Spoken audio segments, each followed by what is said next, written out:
currently 12:32 na ng tanghali. Hindi pa rin ako nagla-lunch, pero tatapusin ko muna tong ginagawa ko bago ako mag-lunch. Kasi nga, nilalaban ko guys yung aking sling bag. Yung sling bag ko na galing pang Philippines, na dala-dala ko. Favorite ko siya guys, kasi talagang napaka-handy niya. Hindi ko na kailangan ng wallet, para na rin siyang wallet. So, yun, nilalaban ko kasi nadumihan siya guys. So, ayun, pinagpapawisan na nga ako eh. Kahit andito lang ako guys sa likod ng bahay. Kasi grabe ang init-init.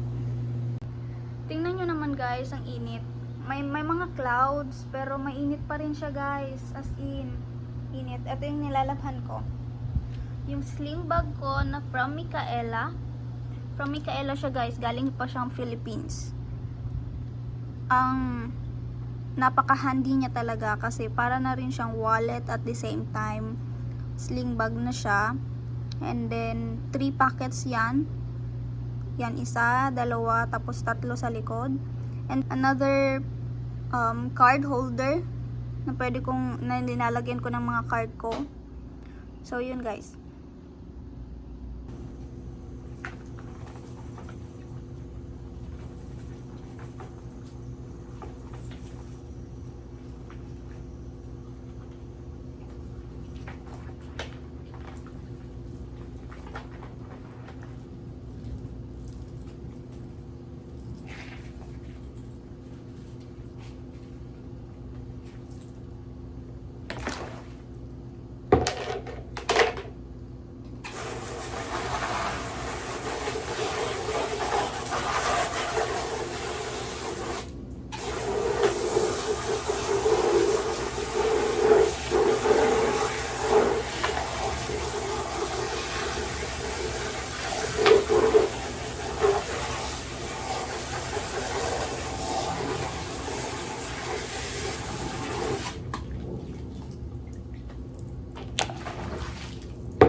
Hi guys! Tapos na ako maglaban ng sling bag ko or yung bag. Andito na ako ngayon sa kusina kasi nga gagawa na ako ng lunch ko. Since umalis sila mami, kasi nga kailangan nila pumunta ng hospital for Tio, kailangan kong gumawa ng aking lunch. Well, we have one leftover food there, but gagawa ako ng fried rice or sinangag. Kasi nga, namimiss ko na guys sa mga pagkain sa Philippines. Super nagki-crave ako ng mga Filipino food. Kaso, malayo-layo rin kasi ang Filipino store here sa bahay namin. Hindi naman sobrang layo ha. Pero hindi pa kasi ako nagda-drive guys. Sino magda-drive sa akin? Alangan naman maglakad ako papunta ron. Hindi pa ako tinuturuan ng aking asawa. Ayun nga, gawa tayo ng lunch ko. So, eto guys yung kailangan natin. Meron ako ditong hiniwa-hiwa kong ganyan na carrots, butter, any kind of butter or margarine. I still have corn here. leftover sa ginawa kong salad kay Hans. And then onion, 1 egg, syempre. Isa lang naman ako. Kung marami kayo, pwede nyo guys dagdagan. And then garlic, and then leftover rice. But you can also add meats if you want. Any kinds of meats or bacons, ham, like that.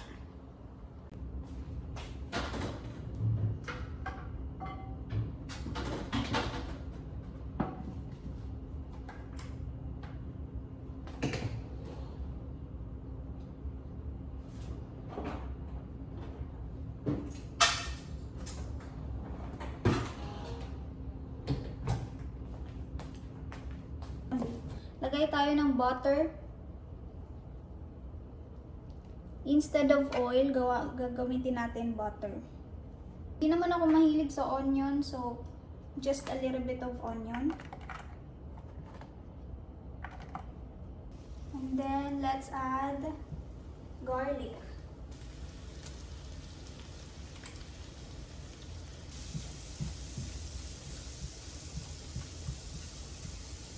And then sunod natin guys yung carrots.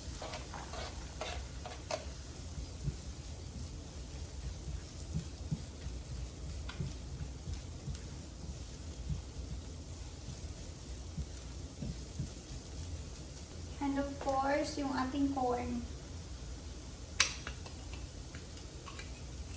It depends on you guys kung gaano karami yung corn. Pero ako mahilig ako sa corn. So, let's add it.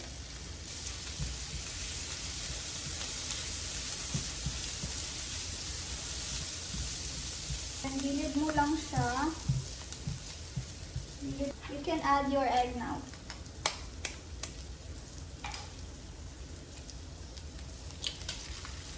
Don't forget guys, kailangan nyo siyang scramble, ha?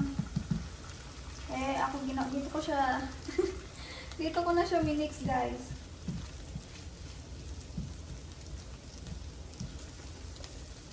Just a little bit. And then, black pepper. And then, mix nyo siya.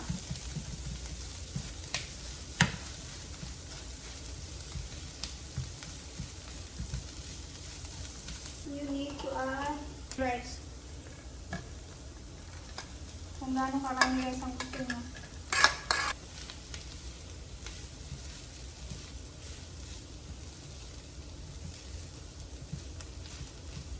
And then I almost forgot guys.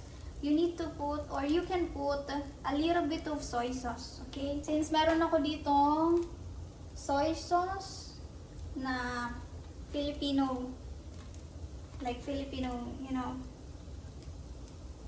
Just a little bit guys, ha? Mukhang naparami.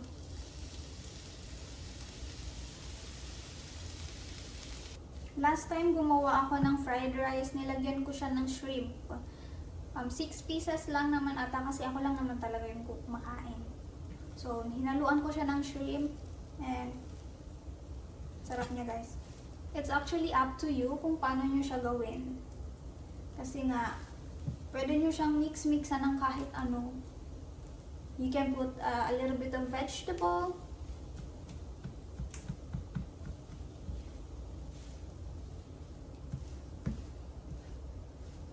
Pero sa bahay namin guys, leftover rice and then bawang or garlic.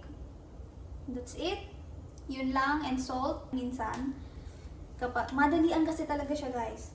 Since ayaw nyong masayang yung rice nyo, gawin nyo to guys. Kasi maraming nagugutom na tao.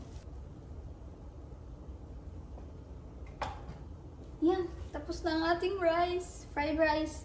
Ayan siya guys. Yeah, yummy. Yeah, tapos na tayo guys magluto ng ating lunch. Pakita ko sa inyo kung ano yung kakain. So, ito na guys ang aking lunch. Yung fried rice na ginawa ko. Hindi ko siya inubos guys kasi nagtira ko para sa aking asawa.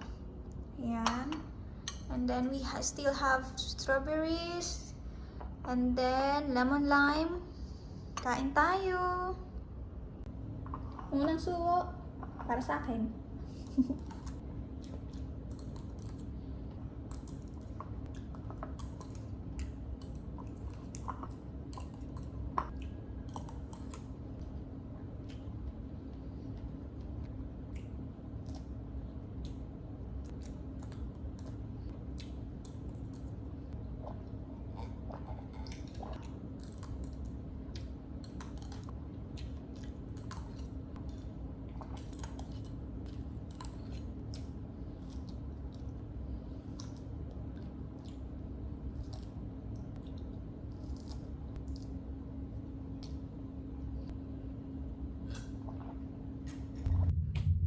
Hi guys!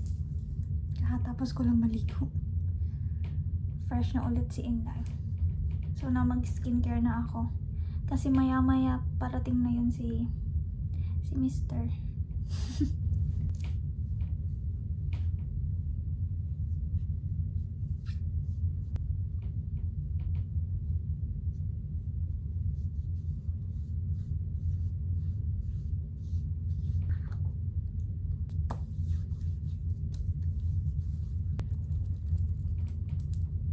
Hindi pa ako nakakapag-blower. Skincare muna tayo. After niya, mag-blower na ako.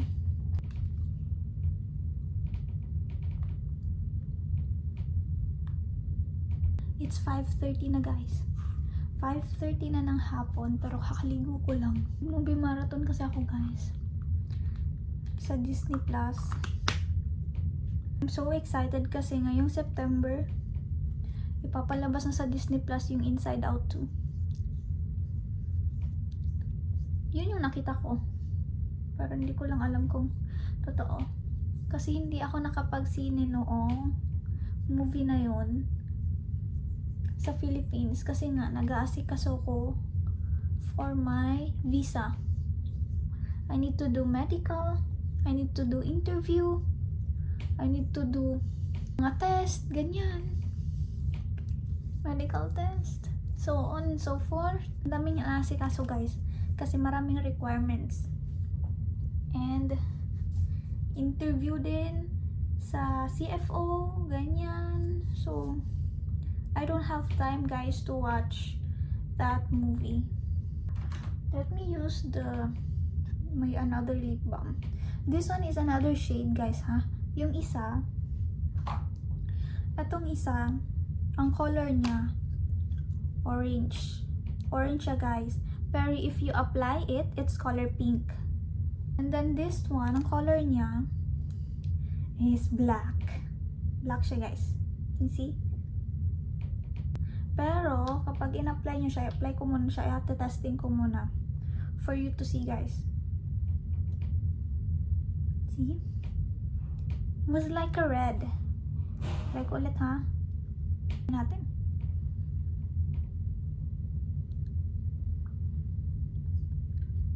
Kahit konti lang guys ilagay mo. See? So, I need to buy more of this guys. Kaso nga lang, hindi ko alam kung makaka-order ako dito. Or masiship nila papunta dito ba. Kasi nga, sa Shopee and sa TikTok shop ko lang siya nabili. In the Philippines ha. Kaya I don't know if magkakaroon ako ng chance para kumuha nun or makabili pa noon. Pero na lang kumuwi ako ng Pilipinas. Pero hindi pa guys ako makakauwi. Because I'm still waiting for my green card, my residency, like that. Pero nag-apply na rin naman ako guys. So I'm still waiting kaya hindi pa ako pwede makaalis dito sa US. Pag umalis ako, hindi na ako makakabalik. I think so. Yeah. Kasi nga, may contract. Yes guys. See, ang ganda nyo. It's time to blow my hair na guys. I'm done na guys. Tingnan nyo naman. Okay na siya. Hindi ko pa siya sinusuklay pero parang nasuklay na siya, no? So, try natin siya. Suklay naman tayo. My Barbie! Meron pang may mga buhok pa guys, oh. Unang ginagawa ko, natutunan ko to sa kapatid ko. Sabi niya sa akin, ate, since nag-hair fall ka, try mong magsuklay muna sa baba. Sa baba, pataas. So, sinusuklay ko muna siya sa baba. Sa baba muna siya, guys, ha? And then, pag gitna na, pataas na siya. Pataas, ng pataas. And up to the top. See? Ano na siya, guys? Walang sabit. Eh, kasi bagsak talaga ang buhok ko. Bila naman, down. Pinaka baba muna, pataas.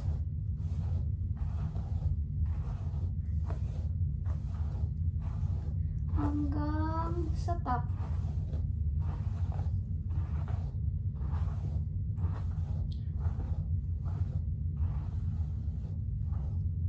See? Tingnan nyo guys ang buhok ko. See? Wala na siyang sabit. Since hindi ko nasuklay yung dito, sinusuklay ko siya after.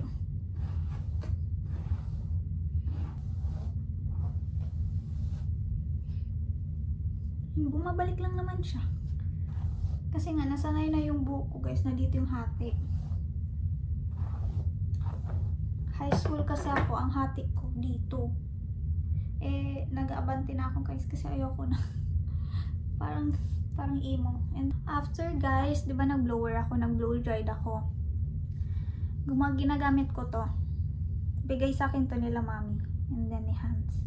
From Monat Studio One. Tingnan siya. Blow One Cream. Ay, Blow One. It's a blowout cream. It says for a smooth blow-dried finish. So, after mo mag-blow dry, ilalagay mo siya. Here to here. Just a little bit, guys. Ganyan ko lang siya nilalagay. Hindi ko siya masyado dinaramihan. Kasi, kakalat mo lang naman siya.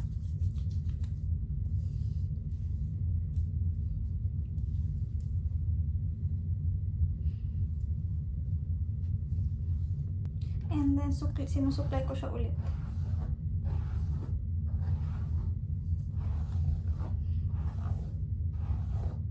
After nyan guys, ito pa. Sa split ends naman to. Sa pinaka-tip. Dito siya guys. Pinaka-tip ha. Rejuva Beads. Rejuva Beads. Monat. It's from Monat as well. Same sa ginamit ko. Isa yung brand sa ginamit ko kanina. Ito, konti lang talaga siya guys. 3 pumps. Ganyan lang. Konti lang siya. Hindi siya sobrang dami. Okay, kakalat mo lang naman siya. Sa pinakadulo lang siya guys ha. Dito lang siya ilalagay ha. Yung may mga split ends, yung may mga dry. Diyan. Maganda siya. Kasi a repairing cream that helps to mend and seal split ends and prevent further damage. Kasi nga, nag-blow dry tayo, di ba? So, lalagay ko lang siya dyan. So, suklayin ulit natin. After nito, kailangan ko mag-defrost. Di-defrost ko yung ground turkey. Kasi nga, gagawa si Habi ng picadillo tonight for our dinner. Siyempre, pabango. Wala na guys, paubos na. Paubos na siya. Ganyan ako guys, pabango. Siyempre, pagdating ng asawa mo, dapat pabango ka. Ngay. Pagdating ng asawa mo, dapat mabango ka. Oh, gawin nyo yan sa mga asawa nyo. May mga asawa na ha. Pero mostly, na mga kaibigan ko, wala pang asawa. iilan pa lang sila. Kaya hanapan ko sila ng afam. Ooh.